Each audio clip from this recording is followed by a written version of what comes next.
This is Jeep Weekend in Crystal Beach.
Having early dinner in this Stingray restaurant. It's a really nice restaurant by water, and this is their menu.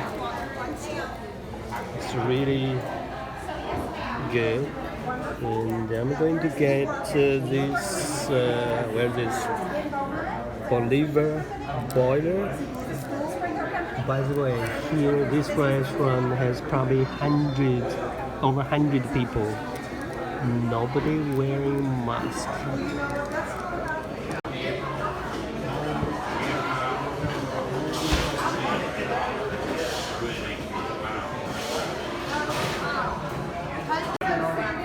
This is interesting. They have so-called dirty rice. It's a dinner we are having here. Very, very nice. What do we have here? Onion rings, crab cake, shrimp, crab.